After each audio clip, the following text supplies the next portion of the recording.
Hey, good morning, AP Gov. Sorry I can't be with you today, but we are going to do some quick interest groups notes. So make sure that you either have your outline from Canvas or that you have your paper copy of your outline so that we can take some notes. And then I will be with you next time and we'll finish up interest groups that day and we'll move into media. So get ready for the most interesting topic that we'll cover. So we're talking about interest groups here. We talked about this briefly with political parties as far as a definition, because these are two very similar types of institutions, interest groups and political parties, but they have very important differences. So an interest group is a group of people with common political goals or beliefs who want to influence policy from outside of the government. So, an interest group is a group of people with common political beliefs or goals who want to influence government, want to influence policy from outside of the government. Remember, that's different from political parties. Political parties want to win elections and actually control government. Interest groups want to win their policy issues, but they're not necessarily running candidates for election. So that's a common AP question asking you the difference between interest groups and political parties. And so it's just important to remember that interest groups don't try to win elections, they just try to influence government from the outside. So we're going to look at three different types of interest groups. We'll separate them out into three different buckets. You've got single issue, ideological, and protest movements. So single issue interest groups are exactly what they sound like. They have one issue that they are really passionate about. So some examples that I've got up here, sort of opposite examples: the National Rifle Association or Everytown for Gun Safety. So the NRA being against any form of gun control, Everytown for Gun Safety being in favor of gun control. They've got their one issue that they're really passionate about. You could have groups like NARAL, which is a pro-choice interest group and is in favor of increasing access to reproductive rights. And then you've got plenty of pro-life groups as well. So there's, let's see, the Susan B. Anthony list, I think, is a pro-life interest group. So single issue, again, exactly what it sounds like. They have one issue that they're passionate about, and they're just trying, everything is all about that one policy goal. Ideological or social movements may have like a broader range of goals. So here, for an example, I've got the U.S. Chamber of Commerce. That is an economically conservative interest group. So they are going to be in favor of lower taxes on businesses. They're going to be in favor of less regulation of business overall. And they're going to be in favor of things like lowering or getting rid of the minimum wage. And so they just broadly are very economically conservative. They don't have one issue, they kind of have an ideology that drives them. Other examples of ideological or social movements could include like the NAACP, which is the National Association for the Advancement of Colored People, or the National Organization of Women, NOW. So that those would be, again, ideological or social movements. They don't necessarily have one issue. They kind of have a group of people who have faced similar circumstances or have some common trait, or work in a similar field even. So things like the American Medical Association or labor unions, those kinds of things could all be considered ideological social movements. So most of your interest groups are going to fall into one of these first two categories. And then your third one is what's called protest movements. And that is groups that are really challenging the status quo. Protest movements are pushing for major social change, kind of beyond what most voters tend to be comfortable with. And so protest movements are might be very controversial, might be asking for things or pushing for things that are very controversial. but they still serve a very important purpose. Most protest movements push for goals that are beyond what might seem practical. But even if they're asking for things that you might think, oh, well, that's never going to happen. Again, these protest movements are still really important. And so I put Black Lives Matter up here as an example of this. And I would include any group that wants to like defund or abolish police or abolish prisons, that kind of have goals that may seem unrealistic or lofty. But one of the important things that these groups do is they change the nature of the conversation.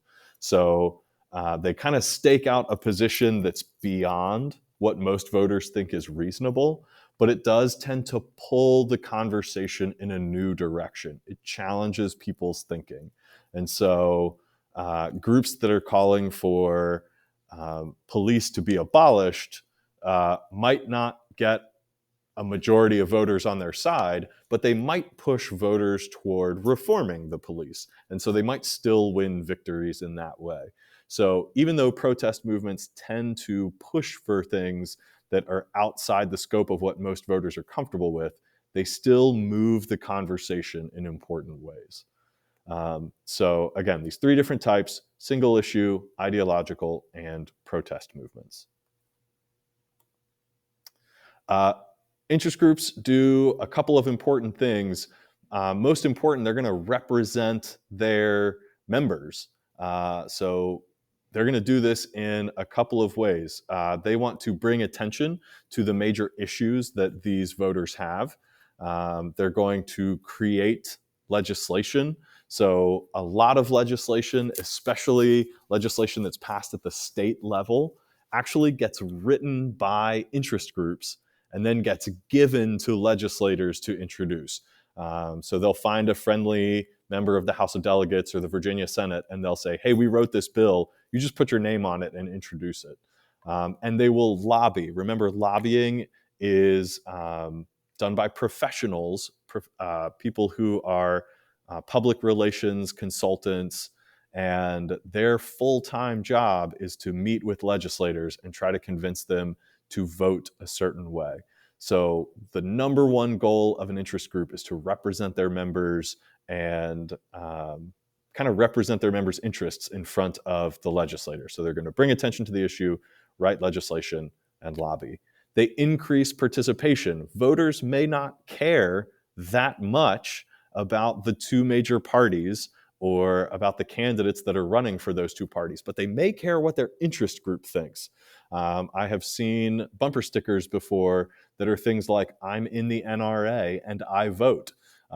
It's that connection with the interest group that's more, that's kind of closer to the voter's heart or the voter's mind than a connection to a political party.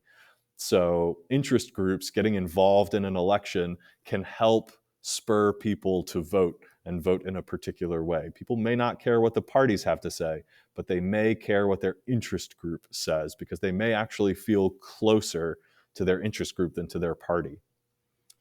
Interest groups play an important role in educating people, both voters and legislators. So you can see this bottom picture, someone from Planned Parenthood going door to door, talking to people in their neighborhood and maybe canvassing or talking about the issues. So educating voters on the issues.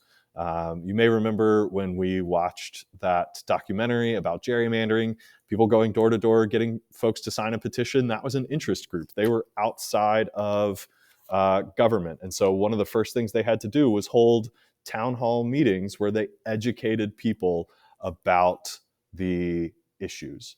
And they educate office holders too. Lobbyists play a big role when they meet with legislators and talk to them about the issues. And then they monitor the government. They keep an eye on government and make sure that it's functioning in a way that's good for them. So they check to see if any crazy laws are getting passed. They kind of rally their members, get them focused to make sure that government is acting in a way that's good for the interest group. And we've talked about PACs before, so we won't spend too long on this, but remember, this is political action committees. So just a reminder, that's what PACs mean. The PAC is like the fundraising and campaigning arm of an interest group. So a PAC is the fundraising and campaigning arm of the interest group. Most PACs, they will raise money and donate it. So they're donating to people who are running for office when we talk about who gets the money. And most of that money actually goes to incumbents. Remember, incumbents are the ones who usually get elected. And so most of the money that PACs get actually goes to incumbents, since they're more likely to win anyways. And then lobbyists, once a person has won election, a lobbyist is the person who works for the interest group or works for that PAC and is going to meet with legislators. So this might be a full-time employee of the PAC, or the PAC might hire a consultant, a public relations firm. But this lobbyist is going to provide information. Lobbyists, I think this is a common misconception. They can't provide money or gifts directly to people in elected office. That would be bribery. That's bad. That's a crime. Don't do that. But lobbyists do provide information. So they are going to present that information to their legislator and make it look as good as they can. So they'll say, hey, that we've got this bill. I really want you to consider it. And, here's the information I can give you about it. So they'll try to give them some background. And in return, they want to get favorable votes from a legislator. So they provide information and they get favorable votes in return. But of course, because it's a lobbyist, they're going to put a spin on it. And when we talk about spin, what we mean is they're going to try to present their information in the best possible light. So you do this already with your parents or whoever's at home. You spin information when they ask you, how did your AP government test go? And you say, well, I got this grade, but everybody else failed. You are trying to spin. You're trying to make it look as good as possible. So that's what lobbyists do. They try to present themselves and their ideas and their bill in the best possible light. They're not going to lie because they don't want to burn that bridge, but they're going to provide true information, but really just the stuff that's going to make their bill look good. All right, so we talked about most of this stuff already in the past. We've talked about Buckley versus Valeo, that struck down some attempts at campaign finance reform. And then we've talked about Citizens United as well, which allowed for the creation of super PACs. So we talked about that last unit, won't spend too much time here. So super PACs get created by Citizens United.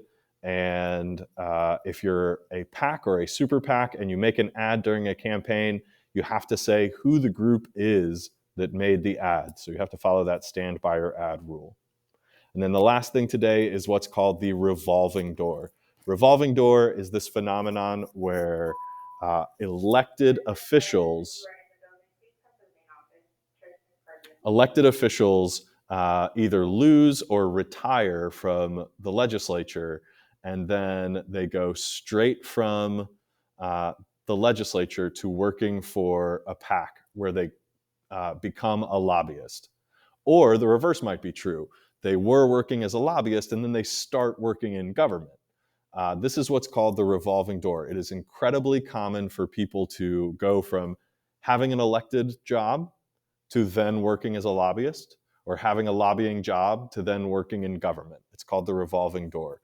There are time limits. You have to allow a certain amount of space. It used to be a year. I think it's up to 3 or 5 years now. But it is very, very common for people to go from lobbying to a government job or from a government job to lobbying. And that phenomenon is called the revolving door. Okay, and I think that's good for today. We will pick up with the rest of interest groups next time. Make sure that you complete the assignment that's on Canvas.